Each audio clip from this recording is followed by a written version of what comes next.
reprises au cours de cette émission, mesdames et messieurs, il y a des rapaces qui essaient de s'infiltrer dans l'industrie du taxi.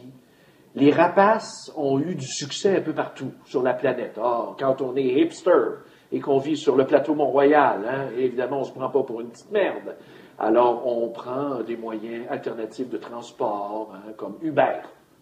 Uber, ça, c'est utilisé par des gens qui n'ont aucun respect de l'industrie et qui sont au plus fort la poche. Si je peux sauver une coupe de scène, une coupe de piastres, je vais donner ça à un gars qui conduit illégalement son automobile en violation du code de la sécurité routière pour sauver de l'argent, puis pour jeter à terre toute une industrie de gars et de filles qui travaillent à la sueur de leur front. Bravo les petits hipsters du plateau Mont-Royal. Vraiment, là, si je vous avais en face de moi, je ne sais pas ce que je vous dirais. Mais hier, il y a eu une autre manifestation de l'industrie du taxi. Et on a au plaisir d'avoir au bout du fil Doris Saliba, qui est le président de Taxi Hochelaga. Évidemment, il faisait partie de la manif avec sa gang hier. Bonjour, comment allez-vous? Bonjour, ça va très bien. Bon. Juste un petit mot avant que je commence. Oui. Moi, je suis président de Taxi Hochelaga et propriétaire en même temps. Oui. Mais en même temps, je parle au nom de l'industrie, au nom de la comité provinciale de l'industrie de taxi du Québec, dont je suis président. Bon, ben c'est bien. Merci pour la précision. Et on n'a pas participé à la manifestation. Vous n'avez pas participé à la manifestation hier, mais qui participait à la... C'est qui a bloqué le boulevard René-Lévesque?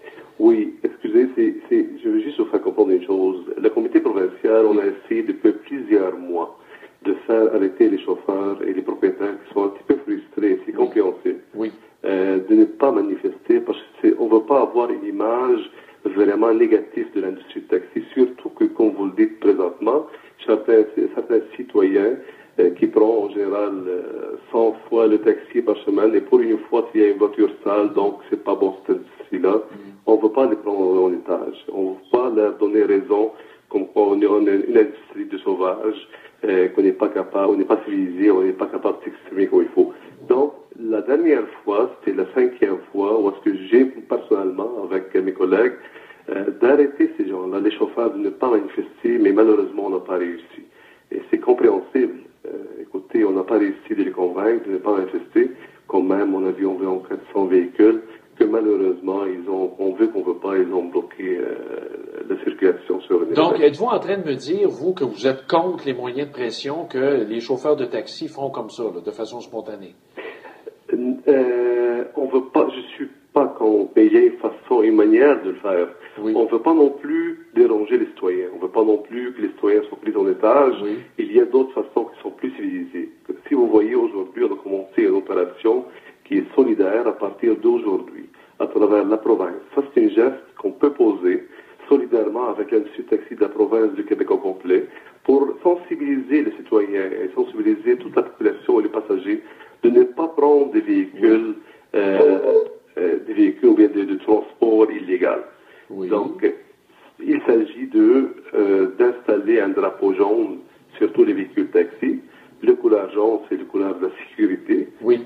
Et en même temps, on a fait des pamphlets, des petits cartons, on a fait environ 500 000 cartons. Oui. On va distribuer à tous les citoyens et les passagers pour les faire comprendre pourquoi il ne faut pas prendre du transport illégal. Mais pensez-vous qu'en prenant l'approche de persuasion, là, ça va faire nécessairement bouger plus rapidement le gouvernement, là? Hier, on parlait qu'il y a juste 6 inspecteurs au bureau du taxi pour mettre en œuvre la législation puis les interdictions. 6, c'est pas beaucoup, là. Il y a quelque chose qui ne va pas et qui ne fonctionne pas. Je vous laisse résumer vous-même. Oui. Faites le résumé vous-même. À Montréal, ça fait 1 an et 3 mois environ que Uber a commencé. Oui. Ça fait depuis août 2014 que Uber X, les voitures civiles qui ont commencé. Oui.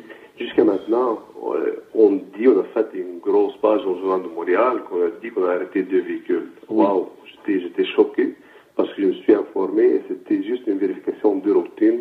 Donc, il n'y a pas eu de saisie de fait là, dans la pratico-pratique, là, c'est pas vrai, là. Non, c'est pas vrai. Bien, je vous donne un exemple. À Oui. Québec, jeudi passé, c'était le jour numéro 1, où est-ce que Uber X, ils ont commencé. Mais là, on a fait arrêter 3 véhicules. Okay. On a fait arrêter 6 véhicules depuis une semaine jusqu'à maintenant.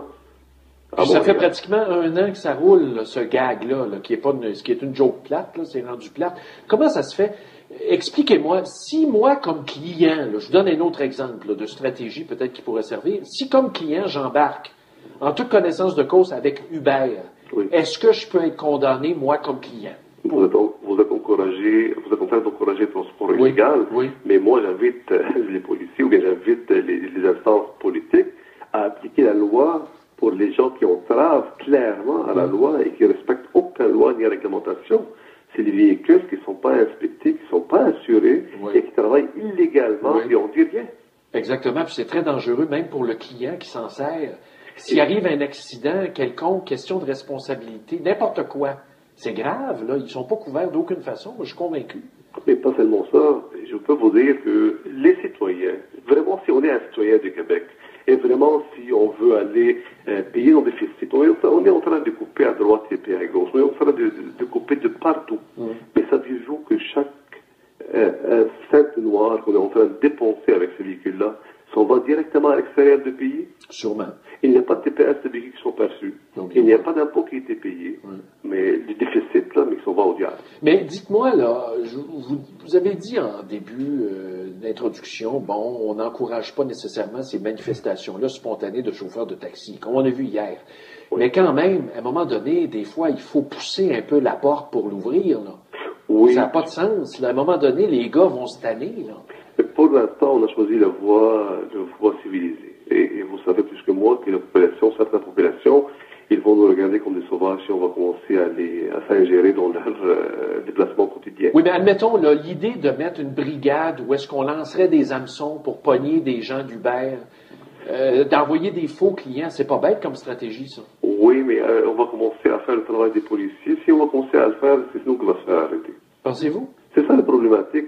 Je vois un exemple. Là. Oui. On a des chauffeurs aujourd'hui avec un drapeau jaune. Oui. Et il y a quelques-uns qui se font avertir par les policiers comme quoi ils se promènent avec un drapeau jaune. Ben oui, mais les idiots qui se promènent avec un flag du Canadien, là, accroché après le char en permanence, là, c'est autrement plus débile mental que ça, non? Mais une chance qu'on a quelqu'un à la ville que j'ai pu appeler, puis ils ont rectifié la situation immédiatement.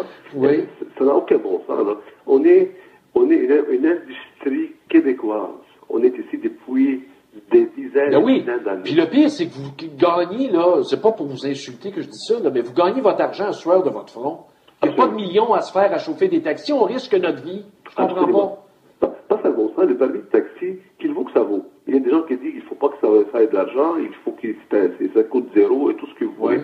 Ils vont entre 100 000 et 200 000 ou 300 000, ça dépend où, dans quelle région. Mais savez-vous qu'un chauffeur de taxi qui a commencé à travailler, après X années, il va acheter son véhicule, il va hypothéquer sa maison. Et il va prendre le plus nécessaire possible qu'il achète son véhicule avec toutes ses cartes de crédit. Il va prendre une hypothèque et malgré ça, il ne peut pas payer par semaine le paiement. Qu'est-ce qu'il fait? Il loue son véhicule un chiffre de soir pour qu'il l'aide à payer ce déplacement-là. Ça n'a aucun sens. Comment ça en est rendu? Savez-vous si le permis va baisser?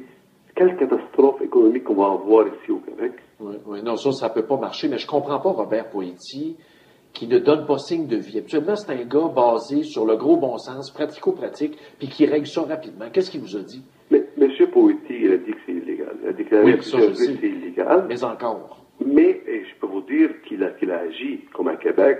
Je pense qu'à Québec, c'est pas l'autorité de Montréal. Ils n'ont pas un bureau de taxi à Québec. Oui. À Québec, c'est la sécurité routière et la SAC qui agit. Ils ont agi immédiatement. Puis jusqu'à maintenant, depuis une semaine, ils ont saisi ces véhicules. À Montréal, c'est là où le bas blesse. Mais je ne veux pas accuser personne. Même le maire Coderre, je le remercie infiniment parce qu'il est du côté de l'industrie du taxi. Il a déclaré à plusieurs reprises.